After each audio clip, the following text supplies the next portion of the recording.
महाभारत के अनुशासन पर्व में श्राद्ध में ब्राह्मणों की परीक्षा, पंक्ति दूषक और पंक्ति पावन ब्राह्मणों का वर्णन। युधिष्ठिर ने पूछा, पिता में श्राद्ध का दान कैसे ब्राह्मणों को देना चाहिए, इसका स्पष्ट वर्णन कीजिए। तो भीष्म जी ने कहा, युधिष्ठिर, दान धर्म के ज्ञाता क्षत्रिय को देव संबंधी कर्म, यज्ञ याग आदि में ब्राह्मण की परीक्षा नहीं करनी चाहिए, किंतु पितृकर्म श्राद्ध में उसकी परीक्षा न्याय संगत मानी गई है। विद्वान पुरुष श्राद्ध के समय कुल, शील, अवस्था, रूप, विद्या और पूर्वजों के निवास स्थान आदि के द्वारा ब्राह्मण की अवश्य परीक्षा करे। ब्राह्मणों में कुछ तो पंक्ति दूषक होते हैं और कुछ पंक्ति पावन। पहले पंक्ति दूषक ब्राह्मणों का वर्णन करता हूँ, सुनो।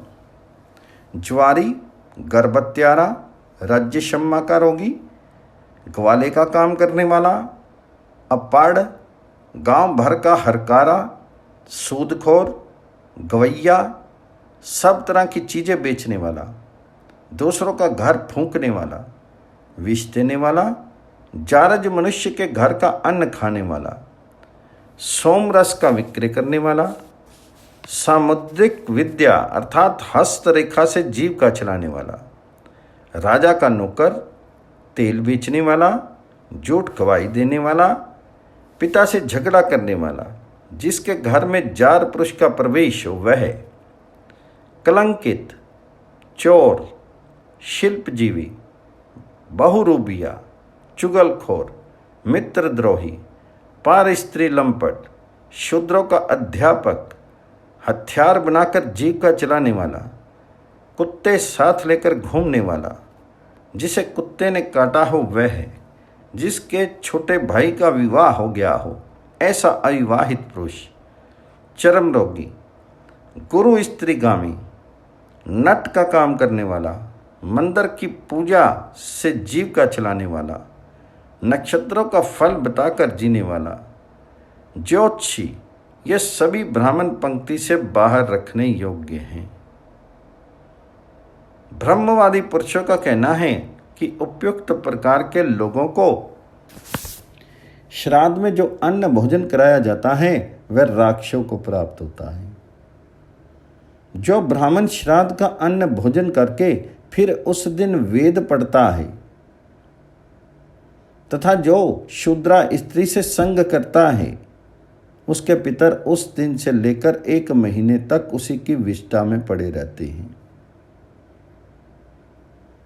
सोमरस बेचने वाले को दिया हुआ श्राद्ध का अन्न विष्ठा के समान और वैद्य को जिमाया हुआ श्राद्ध अन्न रक्त एवं पीव के समान समझा जाता है। मंदिर के पुजारी को दिया हुआ अन्न नष्ट हो जाता है। सूदखोर को दिया हुआ दान स्थिर नहीं रहता और व्यापार करने वाले ब्राह्मणों को जो कुछ दिया जाता है वह ना तो इस लोक में काम आता है ना परलोक में। जो दूसरी बार ब्याही हुई स्त्री के पेट से पैदा हुआ हो, ऐसे ब्राह्मण को दिया हुआ हव्य और कव्य राख में हवन करने के समान निष्फल होता है। जो लोग धर्महीन और दुराचारी ब्राह्मणों को हव्य कव्य अर्पण करते हैं, उनका वह दान परलोक में कोई फल नहीं देता। जो मूर्ख जानबूझकर ऐसे लोगों को श्राद्ध का दान देते हैं, उनके पितर परलोक में विष्ठा का भोजन करते हैं। ऊपर बताए हुए इन अधम ब्राह्मणों को अपांक्ते अर्थात पंक्ति दूषक समझना चाहिए। जो मंदबुद्धि ब्राह्मण शूद्रों को उपदेश देते हैं, उनको भी इसी कोटि में समझना चाहिए। यदि श्राद्ध भोजी ब्राह्मणों की पंक्ति में कोई काना बैठा हो तो वह उस पंक्ति के 60 ब्राह्मणों को दूषित करता है। इसी तरह नपुंसक 100 ब्राह्मणों को और कोढ़ी जितने लोगों पर दृष्टि डालता है उस सबको अपवित्र कर देता है। सिर पर पगड़ी रखकर दक्षिण अभिमुख होकर तथा जूते पहनकर खाने वाला ब्राह्मण श्राद्ध का जितना अन्न भोजन करता है वह सब असुरों का भाग समझना चाहिए। जो ईर्ष्या और अश्रद्धा पूर्वक श्राद्ध का दान करता है वह सब ब्रह्मा जी ने असुर राज बलि का भाग निश्चित कर दिया है। कुत्ते और पंक्ति दूषक ब्राह्मण किसी तरह श्राद्ध पर दृष्टि न डालने पावे, इसके लिए चारों ओर से घिरे हुए स्थान में श्राद्ध दान की व्यवस्था करनी चाहिए और सब और रक्षा के उद्देश्य से तिल छींटने चाहिए। तिलों के बिना और क्रोध के वश में होकर जो श्राद्ध किया जाता है उसके भविष्य को या तो धान और पिशाच नष्ट कर डालते हैं। पंक्ति दूषक ब्राह्मण पंक्ति में बैठकर भोजन करते हुए जितने ब्राह्मण को देख लेता है उतने ब्राह्मणों के भोजन से मिलने वाले फल से वह दाता को वंचित कर देता है। भरत श्रेष्ठ, अब मैं तुम्हें पंक्ति पावन ब्राह्मणों का परिचय देता हूं। जो ब्राह्मण विद्या और वेद व्रत में निष्णात होकर सदाचार परायण रहते हैं वे सबको पवित्र करने वाले हैं। मैं उन्हीं को पंक्ति में बिठाने योग्य मानता हूं। उन सब को पंक्ति पावन समझना चाहिए जो त्रिनाचिकेत मंत्र का अध्ययन करने वाली, घृपत्य आदि 5 अग्नियों के उपासक, 30 पर्ण मंत्रों के ज्ञाता, षडंगों के विद्वान, ब्रह्मवेताओं के वंश में उत्पन्न, सामवेद के ज्ञाता, ज्येष्ठ साम का गान करने वाले और माता पिता की आज्ञा में रहने वाले हैं, जिनके यहाँ 10 पीढ़ियों से वेद अध्ययन की परंपरा चली आती है तथा जो ऋतुकाल में अपने ही स्त्री के साथ संग करते हैं। ऐसे वेद विद्या और व्रत में प्रवीण ब्राह्मण पंक्ति को पवित्र करने वाले समझे जाते हैं।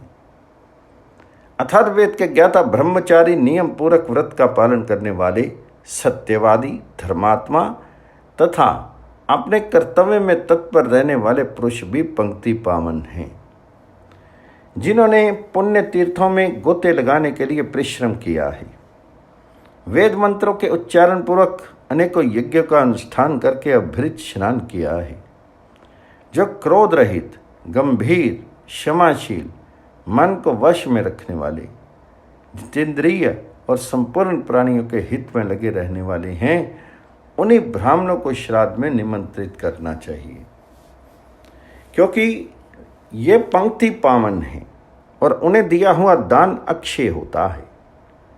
इनके सिवा जो मोक्ष धर्म को जानने वाले यति और उत्तम प्रकार से व्रत पालन करने वाले योगी हैं, जो शुद्ध चित्त होकर उत्तम ब्राह्मणों को इतिहास सुनाते हैं, जो महाभाष्य और व्याकरण के विद्वान हैं तथा जो पुराण और धर्मशास्त्रों का न्यायपूर्वक अध्ययन करके उनकी आज्ञा के अनुसार विधिवत आचरण करने वाले हैं, जिन्होंने नियमित समय तक गुरुकुल में निवास करके वेद अध्ययन किया है, जो परीक्षा के शस्त्रों अवसरों पर सत्यवादी सिद्ध हुए हैं तथा जो चारों वेदों के पढ़ने पढ़ाने में अग्रगण्य हैं, ऐसे ब्राह्मण पंक्ति को जितनी दूर देखते हैं उतनी दूर में बैठे हुए ब्राह्मणों को पवित्र कर देते हैं।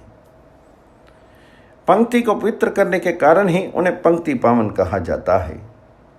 ब्रह्मवादी कहते हैं कि वेद की शिक्षा देने वाले एवं ब्रह्मज्ञानी पुरुषों के वंश में उत्पन्न हुआ ब्राह्मण अकेला ही 3.5 कोस तक का स्थान पवित्र कर सकता है। इसलिए सब प्रकार की चेष्टाओं से ब्राह्मणों की परीक्षा करके ही उन्हें श्राद्ध में निमंत्रित करना चाहिए। जिनके द्वारा किए हुए श्राद्ध के भोजन में मित्रों की प्रधानता रहती है, उनके उस श्राद्ध से पितरों की तृप्ति नहीं होती तथा जो मनुष्य श्राद्ध में भोजन देकर दूसरों से मित्रता जोड़ता है वह मृत्यु के बाद देवयान मार्ग से नहीं जाने पाता। जैसे पीपल का फल डंठल से टूटकर नीचे गिर जाता है, वैसे ही श्राद्ध को मित्रता का साधन बनाने वाला पुरुष स्वर्गलोक से भ्रष्ट हो जाता है। इसलिए श्राद्धकर्ता को चाहिए कि वे श्राद्ध में मित्रों को निमंत्रण नहीं दे। मित्रों को संतुष्ट करने के लिए धन देना उचित है, श्राद्ध और यज्ञ में भोजन तो उसे ही कराना चाहिए जो शत्रु या मित्र ना होकर मध्यस्थ हो। जैसे ऊसर में बोया हुआ बीज ना तो जमता है और ना बोने वाले को उसका कोई फल ही मिलता है, उसी प्रकार अयोग्य ब्राह्मणों को भोजन कराया हुआ श्राद्ध का अन्न न इस लोक में लाभ पहुंचाता है न परलोक में कोई फल देता है। जैसे घास फूस की आग शीघ्र ही शांत हो जाती है, उसी प्रकार स्वाध्यायहीन ब्राह्मण तेजहीन होता है। अतः उसे श्राद्ध का दान नहीं देना चाहिए, क्योंकि राख में कोई भी हवन नहीं करता। जो लोग एक दूसरे के यहाँ श्राद्ध में भोजन करके परस्पर दक्षिणा देते और लेते हैं, उनकी वह दान दक्षिणा पिशाच दक्षिणा कहलाती है। वे ना देवताओं को मिलती है ना पितरों को। जिसका बछड़ा मर गया है, ऐसी पुण्यहीना गौ जैसे दुखी होकर गौशाला में ही चक्कर लगाती रहती है, उसी प्रकार आपस में दी और ली हुई दक्षिणा इसी लोक में रह जाती है, वह पितर लोक तक नहीं पहुंचने पाती। जैसे आग बुझ जाने पर जो घृत का हवन किया जाता है, उसे न देवता पाते हैं न पितर। उसी प्रकार नाचने वाले, गवैये और झूठ बोलने वाले अपात्र ब्राह्मण को दिया हुआ दान निष्फल होता है। अपात्र पुरुष को दी हुई दक्षिणा न दाता को तृप्त करती है न दान लेने वाले को, प्रत्युत दोनों का ही नाश करती है। यही नहीं, वह विनाशकारिणी निंदित दक्षिणा दाता के पितरों को देवयान मार्ग से नीचे गिरा देती है। युधिष्ठिर, जो सदा ऋषियों के बताए हुए धर्म मार्ग पर चलते हैं, जिनकी बुद्धि एक निश्चय पर पहुंची हुई है तथा जो संपूर्ण धर्मों के ज्ञाता हैं, उन्हीं को देवता लोग ब्राह्मण मानते हैं। ऋषि मुनियों में कोई स्वाध्यायनिष्ठ, कोई ज्ञाननिष्ठ, कोई तपोनिष्ठ, कोई कर्मनिष्ठ होते हैं। उनमें ज्ञाननिष्ठ महर्षियों को ही श्राद्ध का अन्न जमाना चाहिए। जो लोग ब्राह्मणों की निंदा नहीं करते, वे ही श्रेष्ठ मनुष्य हैं। जो बातचीत में ब्राह्मणों की निंदा करते, उन्हें श्राद्ध में भोजन नहीं कराना चाहिए। मैंने वानप्रस्थ ऋषियों का ये वचन सुना है कि ब्राह्मणों की निंदा होने पर वे निंदा करने वालों की 3 पीढ़ियों का नाश कर डालते हैं। वेदवेता ब्राह्मणों की दूर से ही परीक्षा करनी चाहिए। वेदज्ञ पुरुष अपना प्रिय हो या अप्रिय, इसका विचार न करके उसे श्राद्ध में भोजन कराना चाहिए। जो 10 लाख अपात्र ब्राह्मणों को भोजन कराता है, उसके यहाँ उन सब के बदले एक ही सदा संतुष्ट रहने वाला वेदज्ञ ब्राह्मण भोजन करने का अधिकारी है। अर्थात लाखों मूर्खों की अपेक्षा एक सत्पात्र ब्राह्मण को भोजन कराना उत्तम है।